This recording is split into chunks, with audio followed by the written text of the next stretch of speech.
So basically Amazon के business में दो मॉडल होते हैं. Your investment will depend upon कौन सा मॉडल आप Amazon पे करते हो. सो बेसिकली दो मॉडल होते हैं. एक होता है प्राइवेट लेबल मॉडल, दूसरा होता है Amazon branded model. So private label model basically मतलब ये होता है कि आप कोई भी मैन्युफैक्चर ढूंढते हो, जो भी प्रोडक्ट्स आपको बनवानी है वो मैन्युफैक्चर करते हैं, आपका लोगो और आपका लेबल्स उस पर आ जाता है और फिर आप उसको बेचते हो. That's called private label model. अगर आपको इन डेप्थ समझना है private label model, then let me know in the comments and I will make a special video only on private label selling. The second part is wholesale और branded model. इसमें आप exactly क्या करते हो, आप branded products बेचते हो. For example iPhone, Samsung, Britannia, जो भी ब्रांड्स होते हैं इसके प्रोडक्ट्स आप बेचते हो. तो your investment will depend upon कौन सा मॉडल आप चूज करते हो, प्राइवेट लेबल और होलसेल. ऑलराइट, सो अब हम बात करेंगे एग्जैक्टली प्राइवेट लेबल मॉडल के बारे में और उसमें कितना इन्वेस्टमेंट लगता है.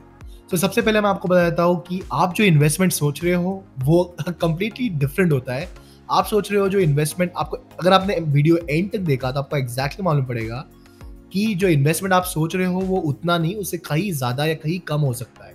बट इट डिपेंड्स एंड उसके लिए आपको एंड तक देखना पड़ेगा एग्जैक्टली कि कितना इन्वेस्टमेंट आपका लगेगा. So let's start. So private level model में अगर आप देखोगे, सो मैंने आपको एक सिंपल सा कैलकुलेशन दिया है, बिकॉज इन्वेस्टमेंट कितना लगेगा it will depend upon the product price, product sales and the day, कितना टाइम लगता है आपके अमेजोन के बिजनेस को, मतलब आइटम आने में. फॉर एग्जाम्पल लेट्स से अगर हम ये मॉडल देख रहे हैं जहाँ पे प्राइवेट लेवल है, और प्राइवेट लेवल में भी हम सोच रहे हैं कि हम इंपोर्ट करेंगे प्रोडक्ट्स, चाइना से इंपोर्ट करेंगे.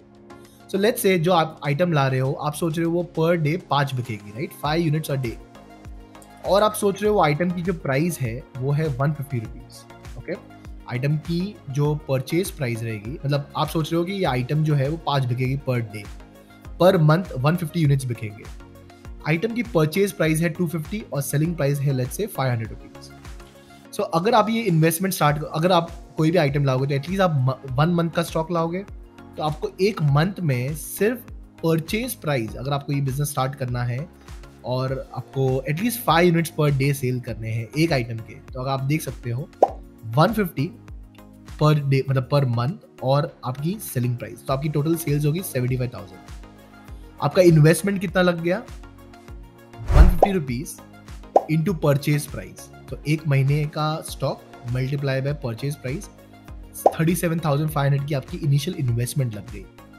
अब अमेजोन सब एड्स सारी फीस निकाल के 40% तो अमेजोन ले लेगा, तो आपका प्रॉफिट बचा 7,500 रुपीज. सो 75,000 की सेल्स पे 10% लगभग आपका मार्जिन बचा, राइट.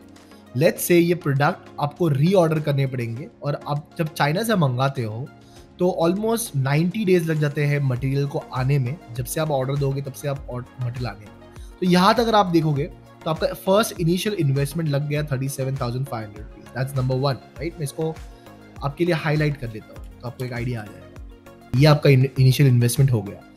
अब और आपको लगभग 10% मिल रहा है after all the Amazon expenses, right. 40% मैंने अमेजोन की फीस निकाल दी, और फिर आपका प्रोडक्ट का परचेज प्राइस आप देख सकते हो, ये माइनस ये. अब मुझे 90 डेज का स्टॉक ऑर्डर करना ही पड़ेगा चाइना से, अदरवाइज मेरा आइटम आउट ऑफ स्टॉक हो जाएगा. और मिनिमम 3 मंथ्स आपको 90 डेज का ऑर्डर करना ही पड़ेगा, बिकॉज 90 डेज लगता है अमेजोन. आप एक चाइना से ऑर्डर दोगे और सी पे से शिपिंग आएगा बंद कर, तो 90 डेज लगता है. तो 90 डेज का भी स्टॉक आपको रखना ही पड़ेगा अगर आपका ये आइटम थोड़ा चलने लग गया तो. सो अगर आप देखोगे अब आपको कैपिटल कितना लगेगा, 90 days multiply by 250 rupees, okay, into 5, मतलब पर डे आपको 5 यूनिट अगर आप बेच रहे हो, 90 दिन का स्टॉक, इतनी आपकी कॉस्ट प्राइस, मतलब आपका इन्वेस्टमेंट जो लगेगा वर्किंग कैपिटल वो हो गया 1,12,000. और अगर आप रियल इन्वेस्टमेंट देखोगे, ये 7,500 तो आपको एवरी 15 डेज में आएंगे, उसमें भी अमेजोन कुछ ना कुछ बैलेंस रखेगा, राइट. अब रियल इन्वेस्टमेंट अगर आप देखोगे तो 1,12,000 माइनस 7,500, 1 लाख रुपीज का आपको इन्वेस्टमेंट लगेगा अगर आप एक ऐसी आइटम लाओगे जो 5 पर डे बिकेगी, और अगर आप इंपोर्ट कर रहे हो 90 डेज के ड्यूरेशन में, राइट. सो आपका टोटल इन्वेस्टमेंट अगर आप देखोगे एक अमेजोन बिजनेस स्टार्ट करने का, ये तो हमारा हो गया वर्किंग कैपिटल, मतलब जैसे आपकी आइटम थोड़ी भी चलने लग गई आपको उसको ऑर्डर करना पड़ेगा वापस. अगर आप देखोगे टोटल इन्वेस्टमेंट मेरी कितनी लग गई, 37,000 मेरी इनिशियल इन्वेस्टमेंट हो गई और 1,05,000 मुझे और इन्वेस्ट करना पड़ा। क्यों? क्योंकि मुझे 90 डेज का ऑर्डर और करना पड़ेगा। तो जैसे अगर आपको थोड़ा बहुत सेल आने लग गया, आपको वापस ऑर्डर करना पड़ेगा, बिकॉज अदरवाइज आप आउट ऑफ स्टॉक हो जाओगे, राइट? तो आपको मिनिमम 37,000 इन्वेस्टमेंट नहीं करना है, आपका मिनिमम इन्वेस्टमेंट हो जाता है 1,42,500 रुपीज। अगर आप इतना इन्वेस्ट करोगे तब जाके Amazon पे आप इंपोर्टिंग एक अच्छे से कर पाओगे और आपको अच्छा सा प्रॉफिट मिल सकता है 10% मार्जिन। सिनेरियो नंबर 2, अभी आप फिर से प्राइवेट लेवल का ही बिजनेस कर रहे हो, बट आप डोमेस्टिक सप्लाई कर रहे हो, राइट? आप मटेरियल जो ले रहे हो वो आप इंपोर्ट नहीं कर रहे हो, वो कोई लोकल मैन्युफैक्चरर से ले रहे हो, इंडिया में से ही। अब इस सिचुएशन में हम सब कुछ सेम रखेंगे, जो भी हमने यहाँ डिस्कस किया हम हर चीज सेम रखेंगे, बट इसमें इन्वेस्टमेंट अगर आप देखोगे तो एकदम चेंज हो जाएगा। फॉर एग्जाम्पल, मैं सोच रहा हूँ कि जो आइटम है उसमें 5 रुपीज का आपका 5 यूनिट आप बेचोगे per day, item per month 150 units हो गए, सेलिंग प्राइस अगेन 500 रुपये होगी, purchase price will be 250 rupees, and आप टोटल सेल्स देखोगे तो 250 500 मल्टीप्लाई बाय 150 मतलब महीने की सेल हो गई 75,000। Initial investment is again 37,000, right? 37,500। Amazon की फीस निकाल के आपके पास जो बचता है that will be 30,000 rupees. Profit आपका हो गया total sales minus initial investment minus Amazon fees, जिसमें रिटर्न सभी आ गए, आपको 7,500 मिलता है। आपका मार्जिन हो गया 10% which is 7,500 divide by the total sales. अब जब आप डोमेस्टिकली प्रोडक्ट मंगा रहे हो, समझो आपका प्रोडक्ट खत्म हो गया था, जब आप ऑर्डर करोगे जनरली डोमेस्टिक, अगर आप लेट्स से कोई दूसरे स्टेट से ऑर्डर कर रहे हो, उस वो आइटम बनने में ऑलमोस्ट 20 डेज लग जाते हैं और आते आते आपके पास अनदर 10 डेज लग जाएंगे और आप 10 डेज Amazon FBA में भेजने में लग जाएंगे अप्रॉक्सीमेटली। लेकिन ये 20 से 25 डेज भी हो सकता है, डिपेंड करता है। जैसे अगर आपको 25 डेज मैन्युफैक्चर को बनाने में लग जाते हैं, 10 डेज आने को लग जाते हैं और 5 डेज आप बफर पकड़ोगे तो ये हो जाता है 40 डेज। अभी आपको 40 डेज का स्टॉक करना पड़ेगा प्रोक्योर, बिकॉज कोई भी मैन्युफैक्चरर लगभग 40 डेज लगेगा अगर वो प्रोडक्ट्स आपके लिए बना रहा है, आपके ब्रांड के लिए बना रहा है, बिकॉज वो स्पेशली बनाएगा आपके लिए और मिनिमम इतना डेज लगेगा आपके Amazon के वेयर हाउस में आने तक। तो आपको 40 डेज का स्टॉक और लगेगा जैसे ही आइटम्स सोल होने लग जाएगी। तो अगर आप अभी इन्वेस्टमेंट देखोगे कितना हो गया, 40 इंटू 250 जो मेरा परचेज प्राइस है और पर डे की सेल हो गई 5। तो आप देखोगे अभी ऑलमोस्ट 50,000 रुपीज और लग जाएंगे मुझे। अब रियल इन्वेस्टमेंट कितना हो गया, right? 50,000 minus 7,500 on a monthly basis, क्योंकि ये मुझे प्रॉफिट आ रहा है, तो मेरा को 42,500 रुपीज का इन्वेस्टमेंट लग गया। अब टोटल इन्वेस्टमेंट, ये तो जो ये इन्वेस्टमेंट था, इसे one time first time investment था, बट मुझे और भी इन्वेस्टमेंट लगेगा, अदरवाइज मैं आउट ऑफ स्टॉक हो जाऊंगा। तो ओवरऑल जो मुझे इन्वेस्टमेंट लगेगा ये बिजनेस को स्टार्ट करने के लिए और इसमें अच्छा खासा कैश फ्लो होने के लिए और सस्टेन करने के लिए, I will require initial investment plus additional working capital investment which is going to be around 80,000 rupees. So आपको देख के जरूर लगता होगा कि 37,000 में तो मैं स्टार्ट कर दूंगा बिजनेस, बट ये राइट नहीं है, बिकॉज आपको Amazon में पूरा पैसा आपका रिटर्न नहीं आएगा। जैसे आपका थोड़ा भी स्टॉक बिकने लग गया आपको और स्टॉक मंगाना पड़ेगा और आपको मिनिमम उतना स्टॉक मंगाना पड़ेगा जितना एक महीने का आपके पास हमेशा बफर हो। वो एक महीने के लिए आपको प्रिपेयर करना पड़ेगा कि मैन्युफैक्चरिंग टाइम कितना लगेगा, प्लस ट्रांसपोर्टेशन टाइम कितना लगेगा, प्लस 2-4 दिन आपको बफर में रखने पड़ेंगे। तो मिनिमम आपको 40 डेज का स्टॉक मंगाना पड़ेगा। अब ये चेंज हो सकता है अगर आपका मैन्युफैक्चर आपके बाजू में ही रहता है, वो आपको 10 डेज में मटेरियल दे देता है, राइट? फॉर एग्जाम्पल, अगर वो आपको 10 डेज में मटेरियल दे देता है और आपको शिपिंग आपके पास आते आते सिर्फ 3 दिन लगता है आने को, और आपके पास Amazon FBA भेजने में सिर्फ लेट्स से आप बफर पकड़ते 5 दिन।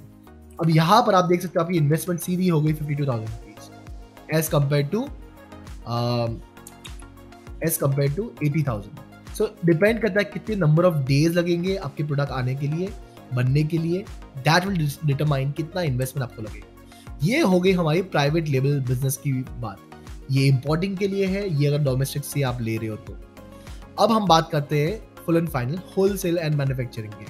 अगर आप कोई ब्रांडेड प्रोडक्ट बेच रहे हो, जो लेट्स से आईफोन, नोकिया, कोई भी अगर आप ब्रांडेड प्रोडक्ट बेच रहे हो तो उसमें चीज़ें थोड़ी सी अलग होती है। Y? Because number 1, let's say कोई प्रोडक्ट है जो 10 यूनिट बिकता है पर डे, लेट्स से आप आईफोन बेच रहे हो, राइट? आप एक होलसेलर हो, आप एक डिस्ट्रीब्यूटर हो, आप आईफोन बेच रहे हो, 10 यूनिट लगते हैं पर डे, महीने के हो गए 300 यूनिट, सेलिंग प्राइस 500 है अगेन, और आपकी जो परचेज प्राइस है अभी वो 320 है। अब आप बोलोगे 320 क्यों है और इस यहाँ पर आपने 250 क्यों लिया है? क्योंकि जब आप ब्रांडेड प्रोडक्ट बेचते हो आपका मार्जिन बहुत कम होता है, 5-4-3% इतना ही मार्जिन होता है, राइट?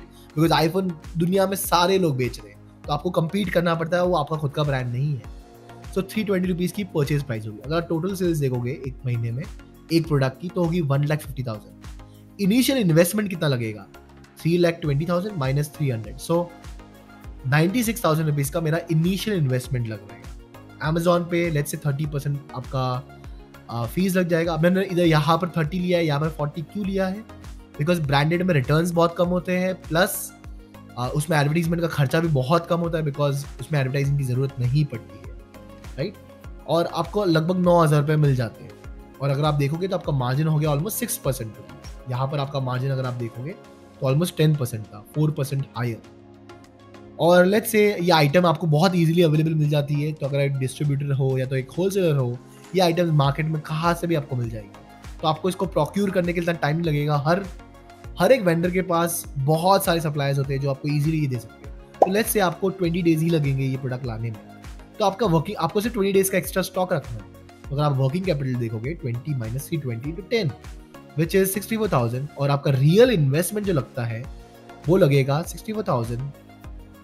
यहाँ पर मैंने मिस्टेक कर ली है, जो मैं आपको एक और ऐड कर लूँगा। यहाँ पर होगा आपका जो इनिशियल इन्वेस्टमेंट होगा वो होगा 1,51,000, राइट? सो अगर आप होलसेल बिजनेस करोगे तो आपको 1,51,000 होगा। अगर ये यूनिट अगर 10 से 5 हो गया तो आपका इन्वेस्टमेंट डाउन हो जाएगा। सो डिपेंड करता है ये पर डे सेल्स कितनी है, आपकी इन्वेस्टमेंट, आपकी पर डे सेल्स कितनी है, और वर्किंग कैपिटल आपको कितना टाइम लगेगा मटेरियल लाने में।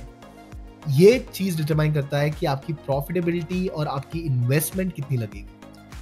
सो अगर आपको ये बिजनेस में जाना है तो आपका ऑफकोर्स आपकी इन्वेस्टमेंट आपको इतना लगेगा। अगर ये 5 नहीं, अगर ये 10 यूनिट बिकते हैं आपके हिसाब से, तो आपकी इन्वेस्टमेंट हो जाएगी 2.85। सो जो बोलते हैं 10,000 20,000, दैट इज रॉन्ग, बिकॉज क्या बेच रहे हो, क्या आपकी प्रोक्यूरमेंट कॉस्ट है, उस पर डिटरमाइन होगा कि आपका इन्वेस्टमेंट कितना लगेगा।